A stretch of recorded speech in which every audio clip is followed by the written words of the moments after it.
우리 마가복음 13장을 다 열겠습니다.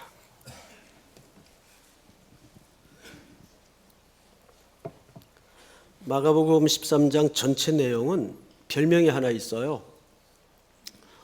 소묵시록이라는 별명을 갖고 있습니다.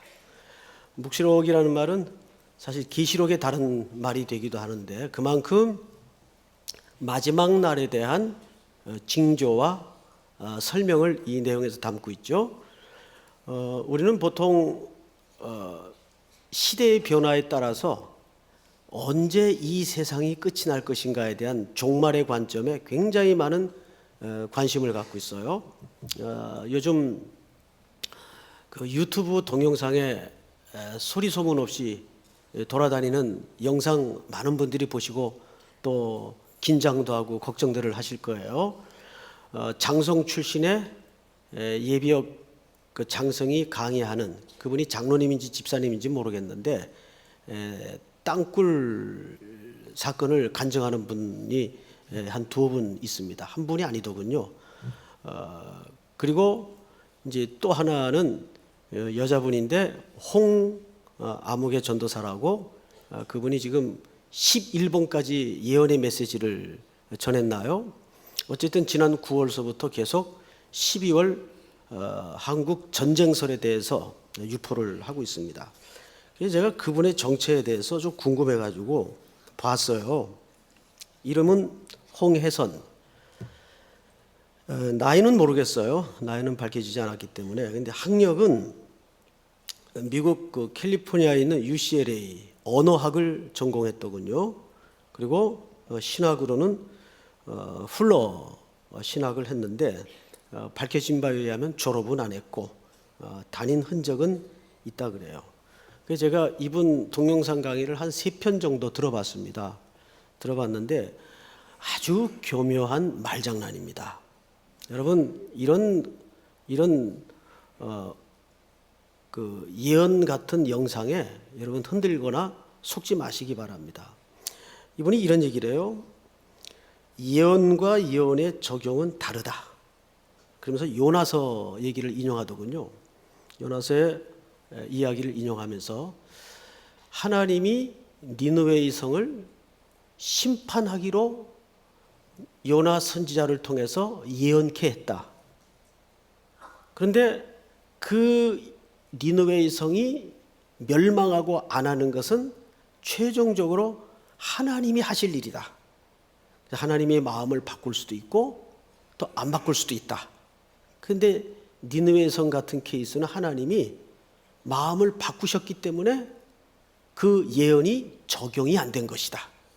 이렇게 이제 빠져나가는 구멍을 둡니다. 그래서 12월 이 북쪽의 김정은이가 밀고 내려와서 전쟁이 일어난다는 이 메시지를 지금 계속 경고를 하는데 11번까지 자칭 자신이 선지자라고 말하면서 이야기를 합니다. 그러면서 하는 얘기가 그러나 혹 한국 기독교의 성도들이 회개하고 또 바르게 삶을 고친다면 하나님이 그 마음을 바꿀 수도 있다. 제가 그 얘기를 듣다가 야 이런 거 나도 예언하겠다. 나도 속으로 나도 그렇게 얘기를 할 수 있겠다. 우스운 생각이 들었습니다. 여러분 설옥 12월에 전쟁이 난다 해도 이 여자 때문에 나는 건 아닙니다. 걱정하지 마세요.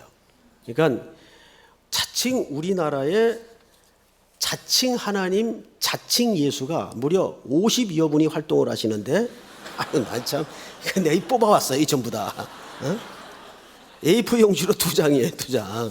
근데 이거를 지금 오늘 하필 또 순서도 많아가지고 다 설명을 못 드리겠고 여기 쭉 이름 대면 여러분들이 들어봤던 이름들이 있을 겁니다. 제가 존칭은 생략하고 이제 감히 예수님에게 존칭을 빼서 죄송한데 황국주, 박태선, 조희성, 이현석, 이영수, 유재열, 홍정효, 최충일, 구인의 김풍일, 이만희, 김순린, 천옥찬, 재정령열 넉자입니다. 장영실, 최규현, 엄명숙 하가 이래가지고 44명입니다. 현재 이렇게 노출되고 밝혀진 것만. 그런데 더 회개한 것은 저 지리산 쪽에 가면 심산유곡에 세상에 나오지도 않고 스스로 왕관을 만들어 써서 돌아다니면서 자칭 예수라는 사람들이 100명이 넘는데요. 100명이. 그리고 돌아다니는 사람들이. 그리고 왕관을 자기가 직접 만들어서 쓰고 돌아다니면서 이제 그런 건 거의 정신병에 이제 가까운 행태죠. 그런데 이런 현상들이 오늘 성경 속에 나와 있습니다. 자, 이제 시간이 갔지만 한 절 한 절 보도록 하십니다. 13장 1절을 보세요. 예수께서 성전에서 나가실 때에 제자 중 하나가 이르되 선생님이여 보소서 이 돌들이 어떠하며 이 건물들이 어떠하니까. 잠깐 앞을 보실까요? 우리 지난주 과부의 두렙돈 이야기를 말씀을 들었습니다. 그것은 과부가 드린 헌금을 예수님이 칭찬하기 위해서 꺼내놓은 이야기가 아니라 이 과부가 이 헌금을 하고 나면 당장 저녁부터 굶는 여자예요. 그러니까 결핍 정도가 아니라 무슨 결핍이요? 절대 결핍의 여자예요. 그런데 그 두렙돈 한 끼분의 식량밖에 안 되는 작은 헌금을 드릴 수밖에 없도록 그 당시 몰아간 종교 지도자들을 고발하기 위한 본문이라고 말씀을 드렸습니다. 자, 그러면 그 당시 종교 지도자들이 무엇 때문에 그렇게 백성들을 쥐어짰을까? 헌금하라고 강조하고 그 헌금하게 되는 동기에 대해서 기복적인 신앙을 얹어서 하나님에 대한 헌신을 왜곡시켰을까? 여기에는 그 헤롯이 백성들의 민심을 사기 위해서 정치적인 동기로 짓기 시작한 성전 건축이 중요한 동기였다고 말씀을 드렸어요. 거기는 엄청난 재정이 들어갑니다. 예루살렘의 한 4분에 해당하는 토지를 불화받아서 거기에다가 으리으리한 성전을 지어가는데 예수님이 활동하던 이 시대에 그 성전이 아직 완공이 안 됐을 때입니다. 그런데 오늘 본문을 잘 보시면 이런 표현이 하나 있어요. 예수께서 성전에서 어떻게 하실 때? 나가실 때.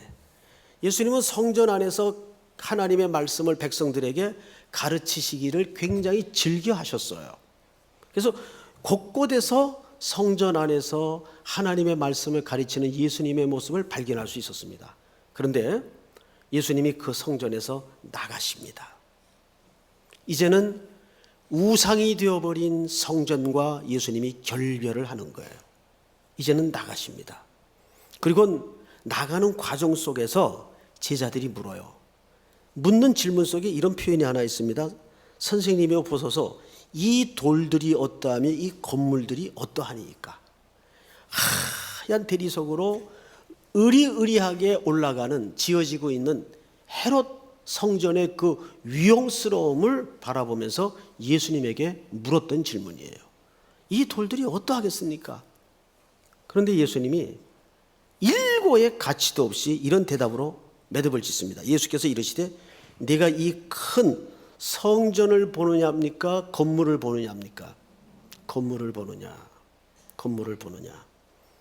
돌 하나도 돌 위에 남지 않고 다 무너뜨려 지리라 하시니라. 이것은 정확하게 성전 파괴를 예언하시는 예수님의 예고예요. 그리고 이후에 AD 70년에 로마의 티투스 장군에 의해서 이 성전은 침탈을 당하고 부서지죠. 그러니까 유대인의 어두운 역사에 씻어낼 수 없는 모멸감을 안겨준 사건입니다. AD 70년의 성전 파괴 사건은 굉장한 모욕이었어요. 그들이 목숨보다 더 소중히 여기는 성전 안에 돼지 머리가 얹어집니다. 우상들이 섬기는 신이 그 안에서 제사로 드려집니다. 그리고 로마의 군합발에 성전은 회파되고 짓밟히기 시작합니다. 끔찍한 모독을 당해요. 여러분, 그러면서 예수님이 이제 감람산에 앉으셔서 그 성전을 바라보며 제자들과 방금 나누었던 대화를 이어서 어떤 주제에 몰입을 하는데 3절을 보세요. 예수께서 감람산에서 성전을 마주대하여 앉으셨을 때에 네 제자가 묻습니다. 이 네 제자는 베드로, 야고보, 요한, 안드레죠. 이들은 일부 형제 관계이기도 합니다. 묻습니다. 자, 4절 한번 읽어볼까요?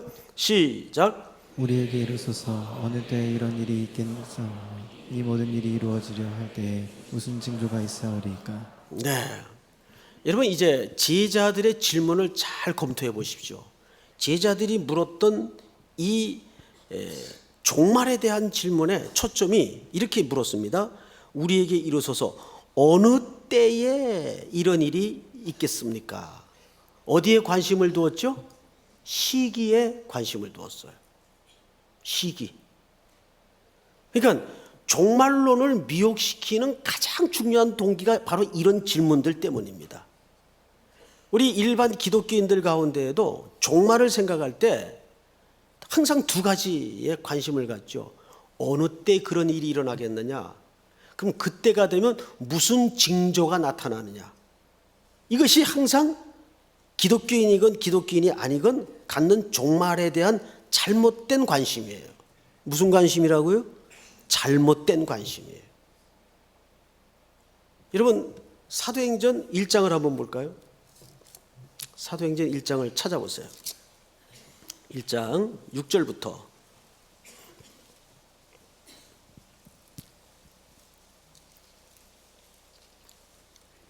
그들이 모였을 때 예수께 여쭈어 이르되 주께서 이스라엘 나라를 회복하심이 이때니까. 이거 누가 물었던 질문이죠? 모여있던 제자들이 물었던 질문이에요. 그들이 모였을 때 예수께 여쭈어 이르되 주께서 이스라엘 나라를 회복하심이 이때니까. 여기에도 뭘 물었어요? 시기를 물었어요. 시간을 물었어요. 이때니까. 그러자 이르시되 때와 시기는 아버지께서 자기의 권한에 두셨으니 너희가 알 바 아니요. 8절 다 같이 시작. 오직 성령이 너에게 임하시면 너희가 권능을 받고 예루살렘과 온 유대와 사마리아와 땅끝까지 이르러 내 증인이 되리라 하시니라. 자, 우리는 이제 다시 본문으로 돌아가서 도대체 예수님의 제자들은 왜 이 시기에 그렇게 관심을 가질 수 있었을까? 도대체 그 동기는 왜 마음속에 생성된 것일까? 이걸 알아야 됩니다. 여기에는 첫 번째 정치적인 이유가 있습니다. 제자들 속에는 아직도 이 하나님의 나라가 온다는 사실에 대해서 그 실체를 정확히 모르고 있었어요. 그래서 이 예수님이 단순히 정치적인 메시아로 이해를 갖고 있었습니다. 아, 이분이 이제 드디어 정권을 잡을 때가 됐구나. 이런 시각으로 예수님의 나라와 하나님의 나라를 이해하고 있었습니다. 그래서 자꾸 때에 대해서 물었던 거예요. 그리고 또 하나는 아주 교묘한 신앙의 교만이 감춰져 있어요. 이게 뭐냐면 여러분 혹시 학교 다닐 때 선생님이 자 다음 주 그 쪽지 시험 본다 준비들 잘해라. 그리고 이제 다음 주가 왔어요. 그런데 선생님이 이제 이반저반 돌아다니다가 바쁘니까 그만 쪽지 시험 본다는 그 얘기를 잊어버렸어.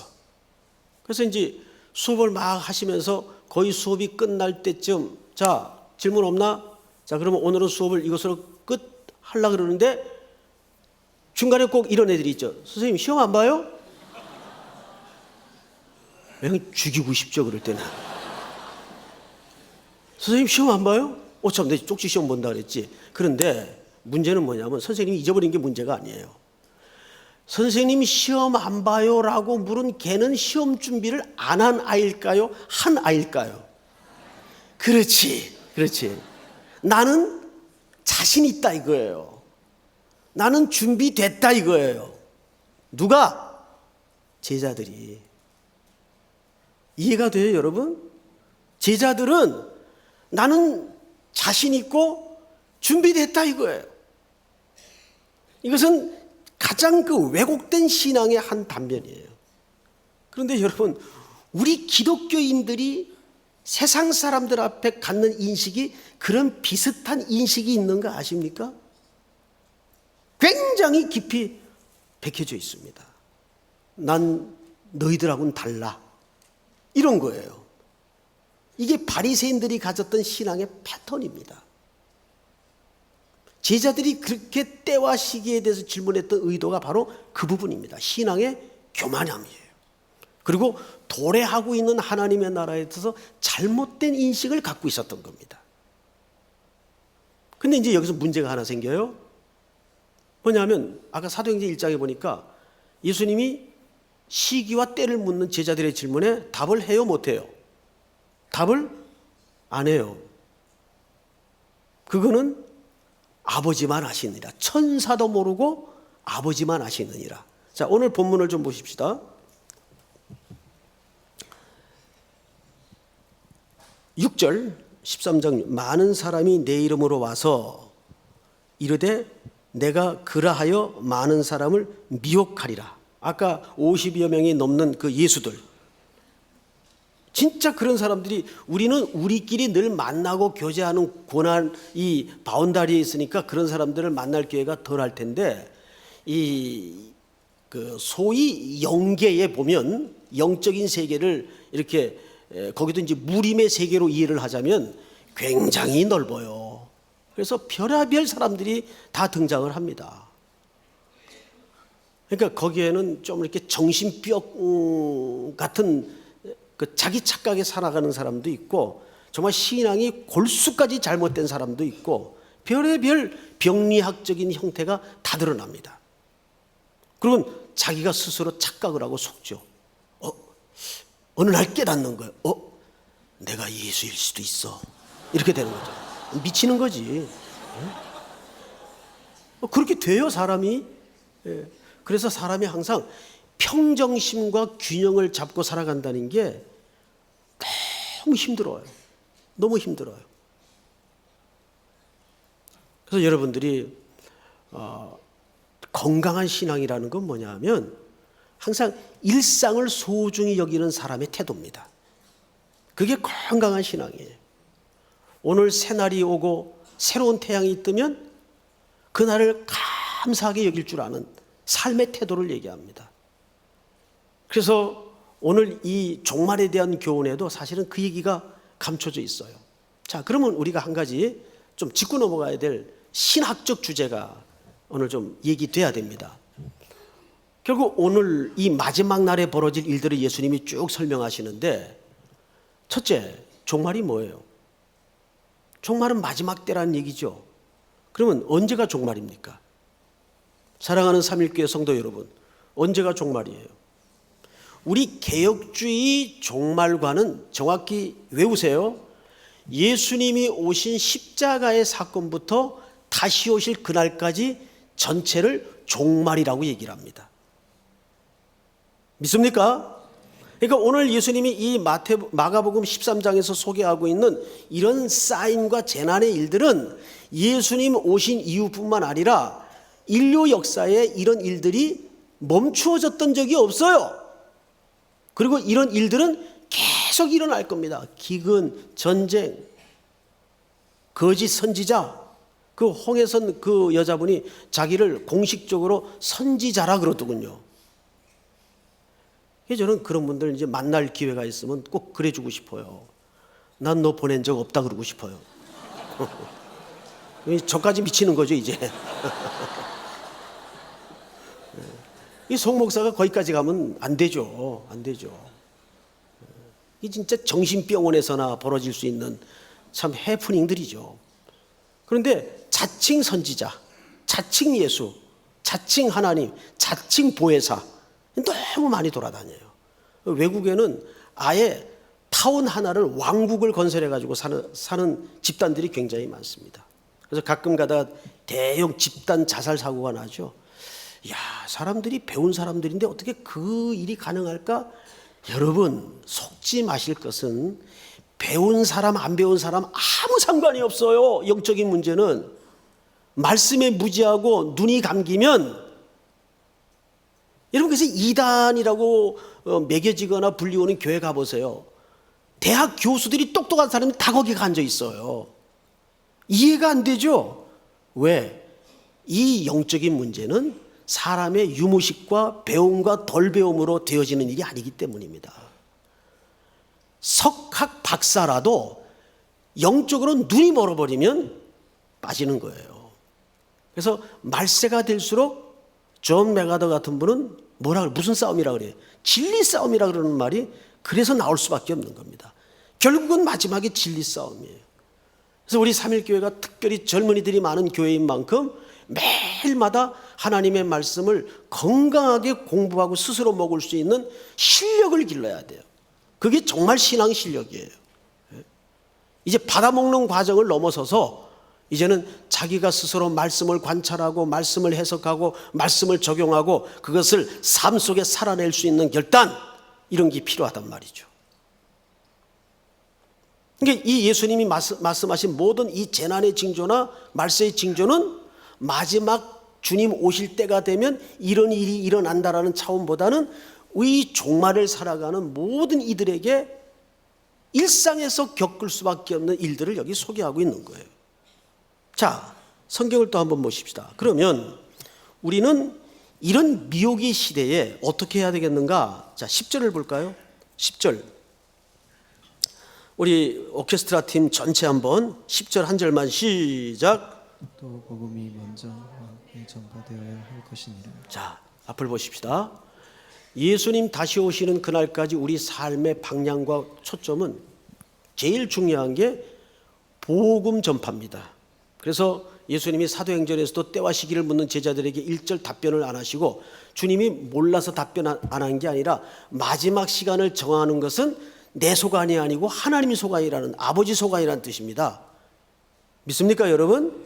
그거는 예수님의 소관이 아니에요. 예수님도 이 땅에 아들로 오셨기 때문에 스스로 그 결정권을 갖고 있지 않아요.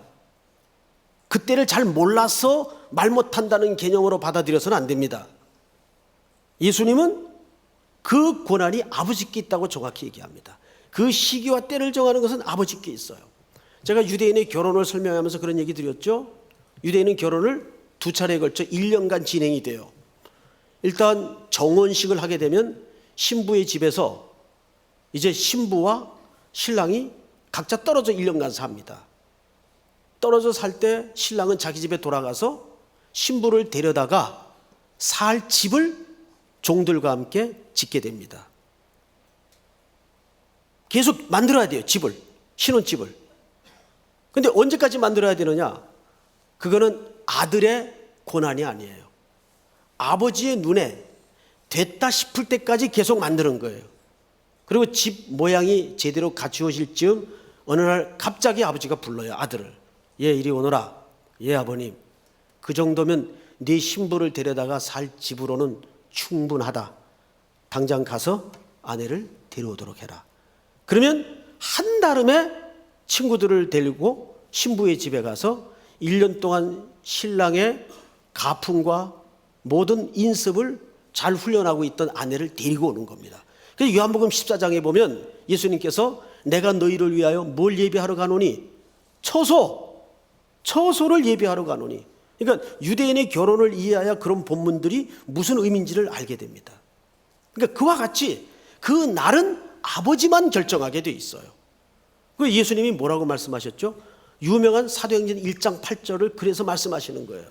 오직 성령이 너희에게 임하시면 너희가 권능을 받고 예루살렘과 유대와 사마리아와 땅끝까지 이르러 내 뭐가 되리라?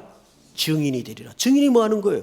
사건의 진상을, 어떤 사건? 예수 그리스도께서 십자가에 죽으시고 사망 권세를 깨치시고 사흘 만에 부활하셔서 인류의 소망이 되어주시고 우리의 구원의 새롭고 산 길이 되어주셨습니다. 이거를 우리는 목도한 증인이에요. 믿습니까? 그것을 땅끝까지 전하는 것이 교회의 사명이고 이 땅에 그날을 알지 못한 채 매일매일 일상을 살아가야 되는 우리 그리스도인들의 중요한 삶의 패턴이어야 된다 그 말이에요. 그래서 모든 인류의 역사의 행위는, 그리스도인들의 역사의 행위는 전부 생명 구원함에 있다는 겁니다. 그러니까 삼일교회나 조국의 한국의 어떤 교회든지 하나님의 말씀을 전파하고 전하는 이 기능을 우선하지 않으면 그건 교회 아닙니다. 유람선이 될 가능성이 많아요. 믿습니까?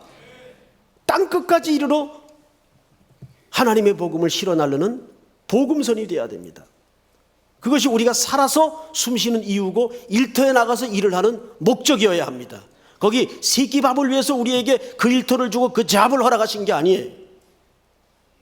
그러면 또 하나, 두 번째, 그건 뭐 목사님들도 늘 얘기를 하니까 그건 알겠어, 무슨 뜻인지. 근데 또 하나, 13절을 보십시다. 같이 읽겠습니다. 전체가 시작. 또 너희가 내 이름으로 말미암아 모든 사람에게 미움을 받을 것이나 끝까지 견디는 자는 구원을 받으리라. 끝까지 견디는 자는 뭘 받으리라? 구원을 받으리라. 여기서 구원을 받는다는 건 조건절로 구원을 받는다는 그런 의미가 아니에요. 우선 끝까지 견딘다는 게 뭘까요? 우리의 성품이 변화된다 그 말이에요. 이 땅에 수많은 부딪히는 환난과 고난과 눈물과 질병과 어려움과 부딪히는 깨어지는 수많은 일들과 관계를 통해서 하나님이 우리를 어떻게 하시는 거예요? 빚어 가시고 깎아 가시고 만들어 가셔서 둥글둥글하게 만드는 거예요. 좋은 성품으로 만드는 거예요. 불 가운데 구원을 얻는다 같이 않게 하기 위해서 우리를 그리스도의 성품으로 수많은 인생의 고단한 사연들을 통해서 우리를 깎아 가시고 만들어 가시는 거예요. 아픔을 통해서. 그래서 그것을 끝까지 견디도록 하시는 거예요. 그런데 이 견디는 걸 우리 홀로 하시겠다 그랬어요? 세상 끝날까지 내가 너희와 함께 하리라. 이것이 예수님이 그 위대한 유언 같은 대사명 속에 우리에게 약속하신 약속 아닙니까? 이 세상 끝날까지 내가 너희와 함께 하리라. 할렐루야. 그거를 통해서 우리가 뭘로 바뀌는 겁니까? 그리스도의 성품과 인격으로 바뀌는 거예요. 넉넉한 가슴으로 달라지는 거예요. 그래서 우리는 주님이 오시는 그날 수많은 얼룩과 상처와 눈물을 그분이 직접 씻어내고 우리를 그리스도의 신부로 영접하시는 겁니다. 우리가 주님을 어떻게 영접을 해요? 예? 말을 그렇게 쓴 거지 주님이 우리를 영접하신다고요. 믿습니까? 오늘도 이 신랑 되신 예수 그리스도 다시 오시는 그날까지 소중하게 펼쳐지는 새로운 또 한 달이 여러분들에게 매일매일 마지막 날처럼 살아가는 순종과 은혜가 있기를 주의 이름으로 축복합니다. 우리 다 일어나십시다. 주님 다시 오실 때까지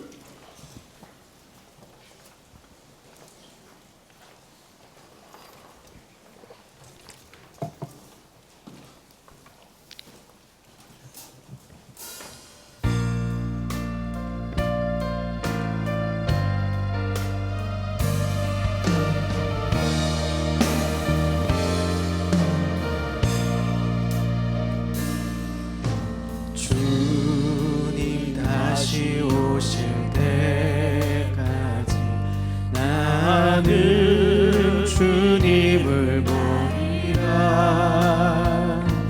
좁은 문 좁은 길 나의 십자가 지고 나의 가는 이 길 끝에서 나는 주님을 보리라. 영광의 내 주님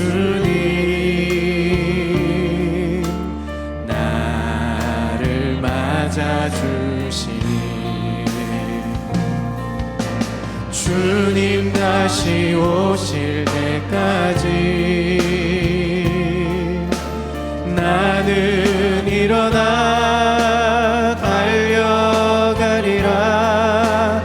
주의 영광 온 땅 덮을 때 나는 일어나 노래하리. 내 사모하는 주님 온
지금은 우리 구주 예수 그리스도의 은혜와 하나님 아버지의 크신 사랑하심과 성령님의 교통하심이 머리 숙여 경배를 드리며 다시 오실 우리 신랑 주님을 매일매일 사모하여 기다리는 마음으로 일상을 소중하게 여겨 살아가기로 작정하는 모든 3일의 성도들 머리 위에 복중의 생명까지 영원토록 함께 있을지어다. 아멘.